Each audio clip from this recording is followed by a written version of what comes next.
አይ ገብቶኛል ናታን፣ ችግር የለውም። እኔ የምለው እስኪ ንገረኝ፣ ያጠፋው ስህተት ካለ ምን እንደሰራ ምንም እየገባኝ አይደለም። ያው አባዬንም ጠይቀው ምንም ነገር ሊነግረኝ ፈቃደኛ አይደለም። አንድ ነገር ልንገርሽ፣ ሁላችንም ስለምናውቅ ማለት ነው። ቆይ ዳጣ የሰላም ልጅ ናት ብለሽ ለማዬ ነግረሻታል? ወረቀቱና ሰላም የጻፈችው ወረቀት ላይ እንደዛ ስለሚል ይሄ ራሱ ጥፋት ነው። ለእኔ አደራ የተሰጠኝ ነገር ማየት አልነበረብሽ።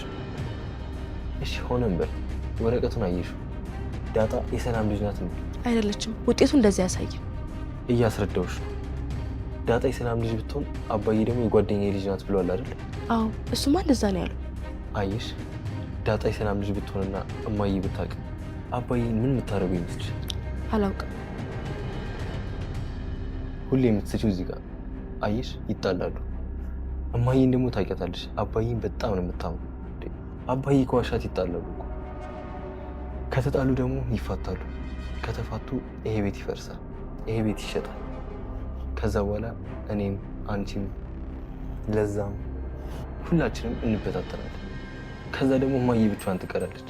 አየሽ፣ ይሄ ሁሉ ነገር የሚሆነው በአንቺ ጥፋት ነበር። እና ታዲያ ቆይ ዳጣ የሰላም ልጅ መሆኗን እያወቅሽ ዝም ማለት አለብሽ ነው የምትለኝ? አባዬ ካልተናገረ አዎ ዝም ነው ማለት ያለብሽ። ምክንያቱም በሰላም እየኖሩ። መቼም አላደርገውም። እሺ ምን?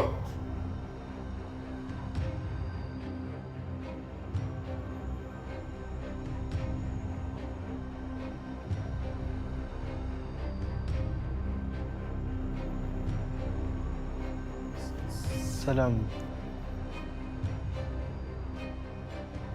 ዳጣ በድጋሚ ሰላም ደብዳቤው ላይ ስለጻፈችው ነገር ተደብቃ ሰምታ በንዴት ስለነገሩ ናታን ግልጹ እንዲያብራራላት የተደበቀችበት ወጣ ፊት ለፊቱ ቆማለች። ሙሉ የሆነ ሰላምና ደስታ ከቤታቸው ርቆ በየተራ እየተጨነቁ ያሉት የደረጀ ቤተሰቦች ችግራቸውን ሙሉ ለሙሉ መፍታት ከብዷቸው ለጊዜው የሚሆን የፋታና የረፍት ጊዜ ብቻ ነው ያገኙት። ከዚህ ሁሉ አስቀድሞ አባቷ ልታወራው እንደምትፈልግ ነግራው ክፍሏ ድረስ ያስመጣችው ኤቢ ስለ ዳጣ ማንነት እንዲሁም ለምን ሲባል ይሄን ያክል ጊዜ ቤታቸው እንደቆየ ሬዳዋን የተወለደችው ተብሎ እንዲሁም አባቷ ሲሳይ እንደሆነ መዋሸት ለምንስ እንዳስፈለገ ጠይቀዋለች። ደረጀም በዛ ስብር ብሎ ይኸውልሽ አቢጌል፣ ከኔም ሆነ ከሁሉም ሰው ጋር የምትጋጭው መጠየቅ የሌለብሽን ነገር ስለምትጠይቂ ነው። መተው የሚባል ነገር አለኩ። ሁሉንም ነገር ማወቅ አይቻልም። ታውቂያለሽ አይደል ኤቢ፣ ምስቶች ቤታቸውን ከፍ አድርገው ለመስራት 3 ዓመት ሙሉ ይፈጅባቸዋል። አንቺ ግን ያንን ለማፍረስ ከፈለግሽ 3 ሴኮንድ ሊበቃሽ ይችላል። ድካማቸውን አስበሽ ካልተውሹ በቀር በቀላሉ ታፈርሹ ትችያለሽ። ምክንያቱም ለአንቺ ማፍረስ በጣም ቀላል ነገር ስለሆነ፣ ግን ደግሞ አለማፍረስም በጣም ቀላል ነው። ምክንያቱም ትተሹ ብታልፊ አንቺ በፍጹም አትጎጂም። በቃ ኤቢ አሁን ዝም ብለሽ እመኚኝ። እዚህ ቤተሰብ ላይ ምንም ነገር አይፈጠርም፣ ምንም ነገርም አይመጣም። ታውቂያለሽ የእውነት ልጁ ሞቶ ቢሆን ኖሮ እንኳን እኔ በፍጹም አሳልፌ አልሰጥሽም ነበር። አቢጌል በቃ ዝም ብለሽ እመኚኝ። እኔ የምልሽን ነገር ስሚ።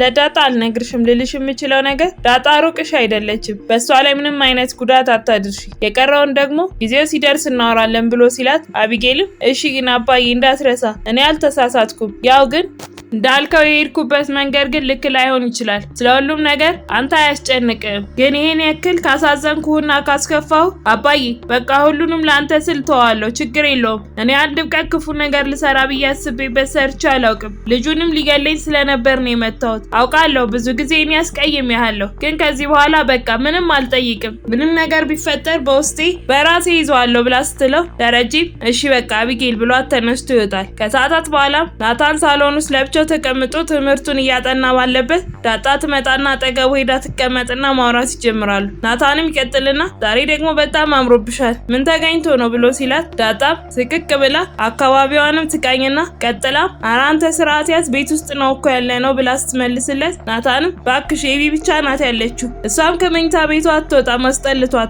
ደግሞ ዛሬ በጣም አምሮብሻል። ወደፊት ግን ልጃችንን ስንወልድ ስሙን ማን ነው የምንለው ብሎ ስጠይቃት ዳጣ አንተ እዚህ ልጃችንን ስንወልድ ምናምን ትላለህ? አባዬም እንዳለኝ ብታውቅ ብታይ ኤቢ ናታንን ትወደዋለች አለኝ እኮ ለምን እንደዚህ እንዳለ አላውቅም ብላ ስትለው ናታንም ይሄንን እኮ ሁሉም ያውቃሉ ዳጣ፣ አባዬም ሆነ እማዬ፣ ግን በቃ ምንም አታመጣም፣ አትፍሪ። ካልሆነ ደግሞ የኛን ግንኙነት ይፋ እናደርገዋለን፣ እኔም ለአባቴ ነግረዋለሁ ለእነ አባዬም ጭምር ብሎ ሲላት ዳጣም አይ ናታን በፍጹም ይሄ መሆን የለበትም። እኔ አባቴን በጣም ነው የምፈራው። በዛ ላይ ካንቺ ገና ብዙ ነገር ነው የምጠብቀው ብሎኛል። እማዬም እስከዛሬ ስጠይቀኝ ምንም ነገር የለንም ስላልኳት ትቀየመኛለች ብላ ስትል ናታንም ግራ በመጋባት ስሜት ውስጥ ሆኖ እና ሁሌም ሳይታወቅ ሊቆይ ነው እንዴ? ይሄ እኮ ችግር ሊፈጥር ይችላል ግንኙነታችን ላይ ብሎ ሲላት ዳጣም ትቀጥልና አይ ናታን ገና ብዙ የሚቀር ነገር አለ ናታን፣ እኔ ገና የዚህ ቤተሰብ አባል መሆን ያልታወቀም እናቴንም ቢሆን እስካሁን አላውቃትም። ስለዚህ ገና ብዙ ነገር ይቀረናል ናታን፣ አሁን ለመናገር ጊዜው አይደለም ብላ እያለችው ባለችበት አቢጌል ትመጣና አጠገባቸው ትቀመጣለች። ዳጣም ትቀጥልና ኤቢዬ ደህና ነሽ ብላ ስጠይቃት እሷ ደህና ነኝ እንዴት ናችሁ? ስለምን እያወራችሁ ነበር? እኔንም አትቀላቅሉኝም ጨዋታው መሃል ብላ ስጠይቃት ናታንም አረ ኤቢ ዝም ብሎ ወሬ እኮ ነው ብሎ ሲመልስላት እሷ እሺ በቃ ረበሽኳችሁ መሰለኝ ይቅርታ ብላቸው ተነስታ ወደ ክፍሏ ስትመለስ ሁለቱም በግርምት ይመለከቷታል።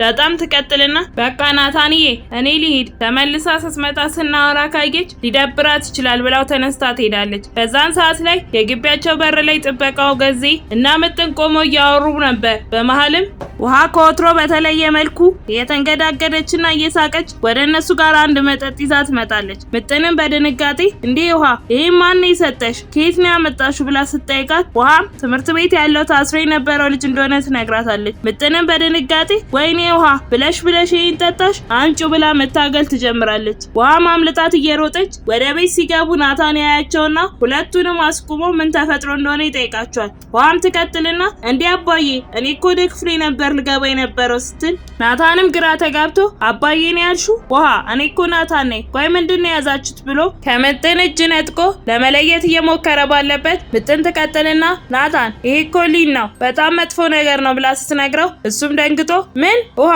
ማን ነው ይሄንን የሰጠሽ ብሎ መቆጣት ሲጀምር ምጥንም አንድ ጊዜ የሚወጋውን መርፌ የሰጣት ልጅ እንደሆነና ከገዜ ጋር ውጪ ቆማ ባለችበት ወደ እነሱ ጋር ስትመጣ ተገናኝተው እንደሆነ ትነግረዋለች። እሱም በንዴ አንቺ ልጅ ቆይ ቤት ውስጥ ተቆልፎብሽ መዋል ነው እንዴ የምትፈልጊው? ይሄ እኮ በጣም መጥፎ ነገር ነው። ምጥን ይሄንን ልጅ ታሳይኛለሽ? ምን አይነት የተረገመ ልጅ ነው? ውሃ ይሄ ማለት እኮ ሁሉንም ነገር አስረስቶ መተንፈስ እንዳትቺ አድርጎ ኩላሊትሽንም ሆነ ጉበትሽን ብጥስጥስ አድርጎ በወራት ውስጥ የሚገል ነው ገባሽ? ነይ አሁን ብሎ እየጎተተ ወደ ባኞ ቤት ይወስዳታል። የዛኑ ቀን ማታ ናታን ስለ ነገሩ ለማርታ ነግሯት ምን ማድረግ እንዳለባቸው ተነጋግረው እሷም ለደረጀ እንዳይነግሩት እሷ በራሷ መንገድ ቤተሰቦቹን አግኝታ ነገሩን ለመፍታት እንደምትሞክር ትነግረዋለች። የዛኑ ቀን ማታ ዳጣ ለብቻዋ ሳሎን ተቀምጣ ባለችበት አቢጌል መታ አጠገቧ ስትቀመጥ ግራ ተጋብታ እንዴ ኤቢ ምን ነው እዚህ ተቀመጥሽ ብላ ስትጠይቃት እሷ ምን ነው መቀበጤ ችግር አለው ብላ ትጠይቃታለች። ዳጣም ተቀጥልና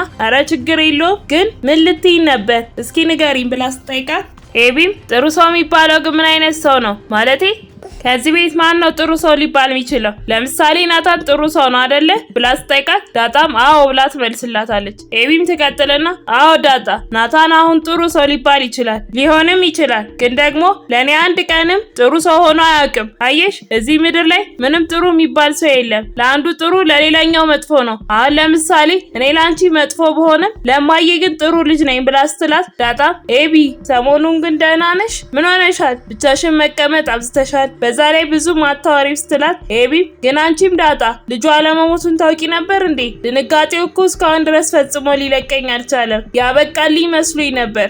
አሁን ግን ዳግም እንደተወለድኩኝ ነው የተሰማኝ። ግን ከዚህ በኋላ ምንም ቢፈጠር ፈጽሞ እጄን ሰው ላይ አላነሳም ስትላት ዳጣም ደስ ብሏት ኤቢዬ አንድ ጊዜ ልቀፍሽ ብላ ስጠይቃት እሷም እሺ ትላትና ይተቃቀፋሉ። በዛን ሰዓት እነሱ ባያስተውሉ ደረጀ ግን ከኋላቸው ቆሞ እየተመለከታቸው ነበር። ድምፅ ሳያሰማም ሹልክ ብሎ ወደ መኝታ ቤቱም ይገባል። ከዚህ በኋላ ነው ናታንና ኤቢ በምሽት ለብቻቸው ሳሎን ውስጥ ሆነው እያወሩ ዳጣ ተደብቃ የሰማቻቸው። በቀጣይ ምን የሚፈጠር ይመስላችኋል? ሀሳብ እንዲሁም አስተያየታችሁን ኮሜንት ላይ ጻፉልን።